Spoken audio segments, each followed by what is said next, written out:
দড়িটা হাতে ধরে যখনই পাড়ার মোড়ে এসে ঢুকলাম, চারপাশ থেকে ধেয়ে এলো চেনা সেই কণ্ঠস্বর।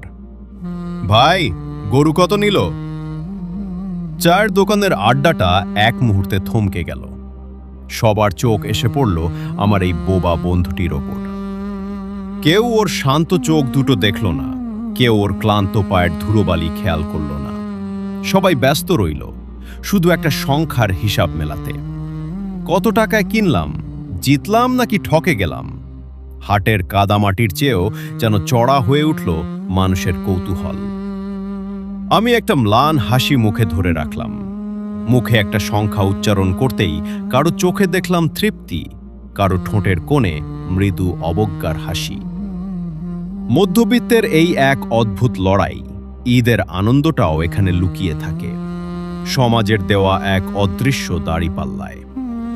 আমি আর কথা বাড়ালাম না, দড়িটা টেনে ওকে নিয়ে এলাম আমাদের চেনা উঠোনটায়।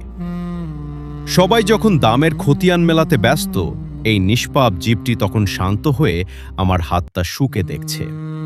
ও জানে না ওর দাম কত, ও বোঝে না বাজারের লাভ ক্ষতি, ও শুধু বোঝে এই চেনা হাতটার স্পর্শ। বুকের ভেতরটা কেমন যেন হু হু করে উঠল। আমরা মানুষরা কত সস্তা জিনিসের পেছনে ছুটি। ঈশ্বরের দেওয়া একটা পবিত্র প্রাণকে আমরা কত সহজে টাকার অঙ্কে বেঁধে ফেলি। অথচ সৃষ্টিকর্তা তো এই দামের প্রতিযোগিতা দেখতে চাননি। কাল সকালে যখন চারপাশে সব কোলাহল স্তব্ধ হবে, তখন আর কেউ জিজ্ঞেস করবে না, ভাই কত নিল? তখন শুধু রয়ে যাবে এই অবুঝ বন্ধুটির আত্মত্যাগ আর আমার মনের ভেতরের অহংকারটুকু বিলিয়ে দেওয়ার এক পোষলা নীরব কান্না। আসল কোরবানি তো বাজারের দামে নয়, তা লুকিয়ে থাকে এই বুকের ভেতরের মায়ার খাঁটি অনুভূতিতে।